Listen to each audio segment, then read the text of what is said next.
He think he tough, he better duck. Still ain't got Lulu on my butt. Hey, that Lululemon. Motherfucking tip fucked up. Hold up. This can't be. This can't be. This tent we set up. It's supposed to be a pole here. It's supposed to be a pole here. We didn't screw it in.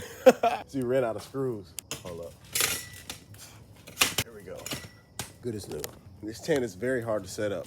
Whoever made this tent with these little things on here, whatever brand made this tent, I need to go out of business, bro. I don't like this tent. Like, you gotta put it together too much. It's too much screwing around. I like the tents where you can just pop it in. This one, you gotta bring out the screwdriver. Don't nobody wanna do all that, bro. You just trying to put up a little tent. This other one is damn near just as big. It didn't take nearly as much physical labor. You think he tough, he better duck. Still ain't got Lulu on his butt. Hey, that Lululemon. Oh my goodness, look at the skin.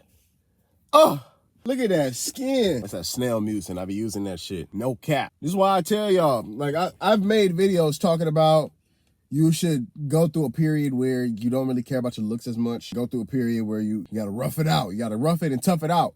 You know what I'm saying? You look a little nappy, you look bad or whatever. But in the midst of those periods, bro, you don't want to set yourself up for failure. You don't want to make it worse by not taking care of your skin, not brushing your teeth, shit like that. Like, you got to stay hygienic when you're doing this shit. Like, that's the big difference. If you keep your skin looking smooth and clean, bro, and you keep your teeth white and you keep some decent clothes on you, bro, you really don't even need a haircut, to be honest. I know that sounds crazy, but it's true. And especially not every 2 weeks.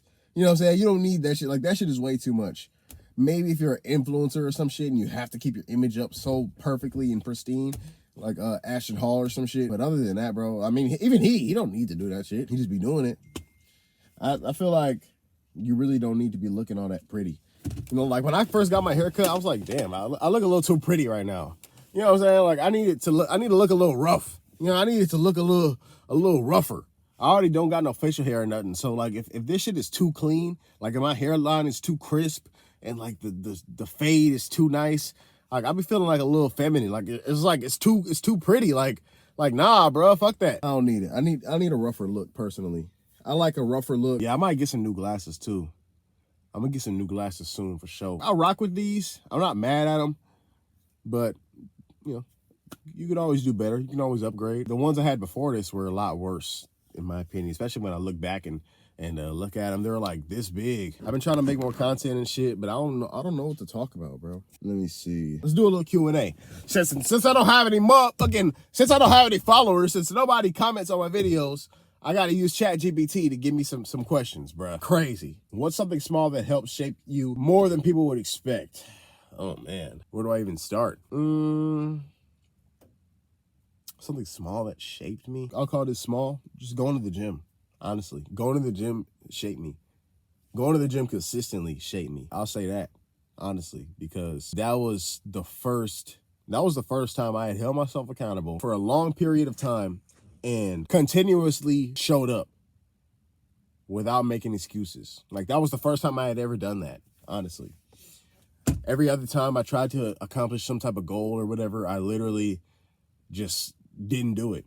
I didn't follow through with it either. This comes to grades in school. I was always the type of person that I would do good throughout the year, and then the last semester, the last term, I would fall off. Like, I would never finish strong. I would always do bad on the final, or I would always, you know, mess up the last big tests. Like, I would do good on, like, the homework and all the tests in between, but those last ones at the end of the year, like, I always messed up. What's the term? I took my foot off the gas, basically. That's what I usually do when it comes to school and stuff. And so, and I did that with, like, sports, too. I never really played any sports or anything, so I never had anything to prove to myself that I could do something like that I could prove to myself that I could stick to a plan and stick to a consistent routine and continue to do that shit. And so, going to the gym was my first example of doing that. Then it comes to YouTube. That extended into my YouTube consistency. And so that's one of the biggest things that changed me and shaped me, was just going to the gym. And then, of course, it changes your body as well, and that gives you confidence and whatever. So I'd say going to the gym. What's a part of yourself that you are learning to like more? Ooh, that's a good question. I spoke on this the other day, but one of them is my ability to convey my ideas into words and articulate certain concepts. I think that I'm pretty good at that. You know, I've been getting better at that as well, which is something that I'm proud of in myself, because I used to start doing videos and stuff and I couldn't formulate any real concept, especially not off the dome. Off the dome though, like that's hard to do, honestly. Like most people cannot do that. Most people cannot turn on the camera and just start talking and make a point and make it articulate and make it coherent and all that stuff, bro. And so that's something that I really worked on doing and something that I've gotten much, much better at. And that's honestly something that I really pride myself on. And another thing is, like I said, my productivity. I can knock out videos like that now. You know what I'm saying? So that's really good. And I can knock out editing and stuff. So that's good too. Just like being able to optimize my workflow and optimize my work time block. Like whenever I set aside a specific time to do something, I've learned how to optimize that. And so that's something that I'm proud of.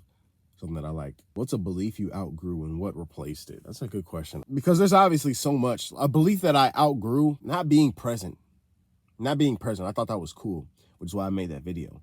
Because I thought that if you're in a conversation, for example, and you know, you're not really paying attention, you're on your phone, you're at a party, you're at a little function, and you're on your phone, you're on your computer typing away, you're literally talking on the phone, just doing something other than where you're at, you know, being somewhere else other than in the moment. I thought that was cool for some reason. Like I associated that with like being busy, and I thought that being busy made you look cool. I always thought that like those guys taking a call, as soon as I gotta take this, you know, walk away and just like walk outside, pacing back and forth. I always thought that was cool. And so I guess that's one thing that I outgrew.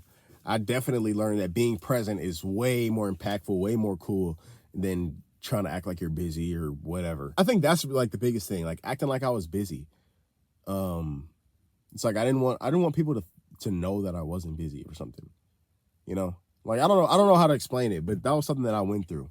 It was like I didn't want people to know that I wasn't busy, that I wasn't doing nothing, you know?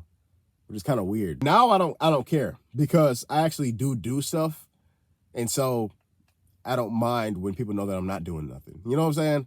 Like it's a difference, because like when you're never doing anything, then it feels worse if people know that you're not doing something. But if you're normally doing stuff, the times that you're not doing stuff, it's okay that people know that, because then, you know, hey, I'm free. Let's go do this. Like I never told people I was free. I'm free tonight.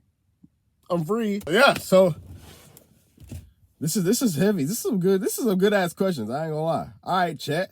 All right, GP. What's your most invisible struggle?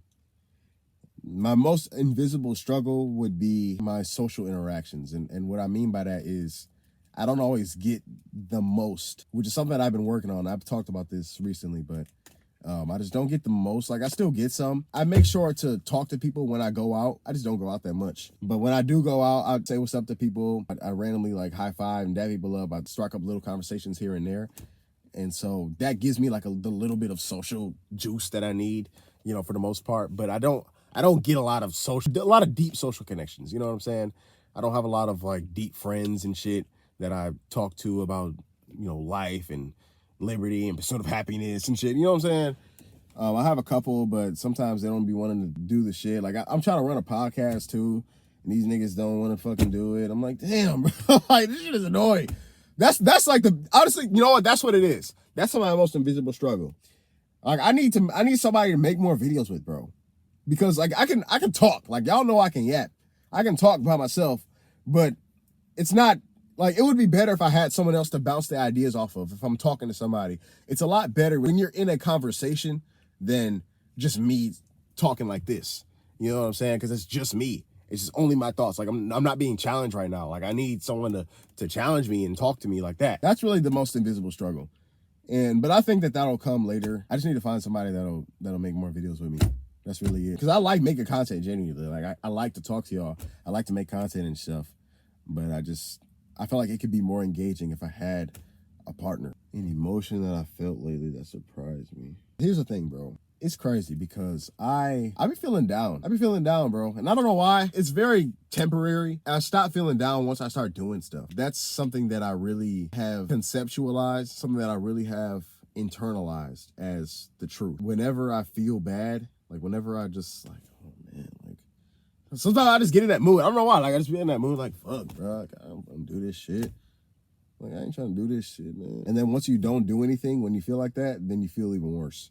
And so what I learned was that you gotta just start doing stuff. Like go outside. I have some monkey bars outside, and I literally just be doing pull-ups on those. Bust out like 10, 20 push-ups. Like I don't have to do like 50. Even 10 to 30 push-ups will like get your adrenaline going.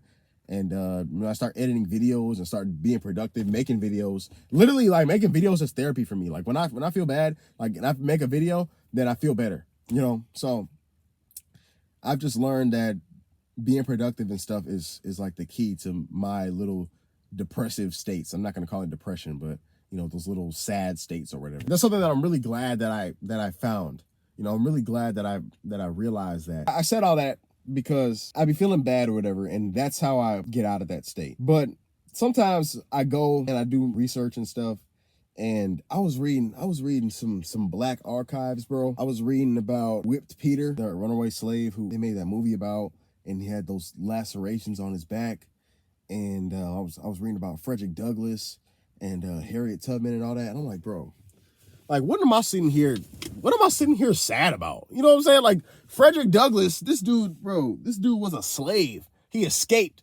And then he started being like I don't even know, like a philanthropist. He started speaking and writing books and doing all this stuff. Like, he did all that. He was a slave. Like, that's, like, like, you escape from slave. Like, that's the toughest shit. Like, that's way, way tougher than anything I've ever done. And I'm sitting here sad about some shit. Like, he did all that hundreds of years ago. For me to sit here and be sad?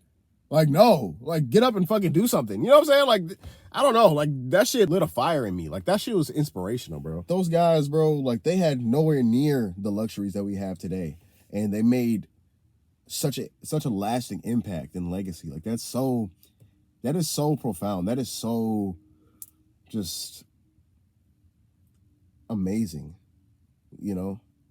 Like, how? What? Like, one can only hope to leave a legacy like that. You feel me? Like those people are super inspirational to people like me. And I find a lot of inspiration in successful people. I do that all the time. I read people. As I was saying, I read people. I just study people that I find admirable, people that have something that I can learn from. I just try to take things from everybody. I take different pages from different people's books, if you will. I take little bits and pieces from everybody, bro. You know what I'm saying? I think that's the best way to do it, honestly. I don't just blindly follow any mentor or any influencer or anything like that, because everybody has their own opinions. Like, everybody has their own life and their own experiences that led them to the way that they think now. I find that very useful and very purposeful when it comes to someone like me trying to figure out certain things. And so I look at everybody. I take certain lessons from them, and then I apply that to my own life. And then if it doesn't work, then I discard it. Or I think about if I had tried that already, and if it didn't work for me, then I discard it again. But sometimes, like, certain things, bro, I try it and it works and I keep it. You know what I'm saying? Like, you got to discard and keep certain things. Like Andrew Tate, people hate him or whatever, but I take stuff from him. Like, he has a great motivational advice. Like, when I listen to him, bro, I just want to get up and start lifting some shit. You know what I'm saying? Like, all them dudes. Ashton Hall, like, I mess with him heavy. Kevin Samuels, like, again, he's controversial, but he has a lot of great stuff you can learn from, bro. Like, all these guys that are controversial and stuff. That's what I mean. Like, you take certain things from everybody. Michael Jackson, like, I take stuff from him too. Like, just anybody that I admire, I try to take something from them. You know what I mean? Like, I try to implement some of the things that they implement. And I think that you shouldn't blindly follow anybody. You don't just take everything that anybody says. You take bits and pieces from everybody. And I think that's the best way to do it, honestly. So when it comes to older figures like that, like Frederick Douglass, for example, I take stuff from him too. You know, like, he has things you can learn from. Like, that's resilience right there. I used to be more into the African-American history books and stuff like that. I took a little bit of a hiatus from that, but I'm going to get back into that for sure, because it's important to learn about, you know, if nothing else, just to expand your mind, just expand your horizons and stuff. So I feel like I don't have any room to be sad when you read stuff like that about his stories. That's my takeaway. So hope you guys enjoyed. Make sure to like and subscribe, and leave any actual Q&A comments that you want to see next video, and I'll see you later. Peace out.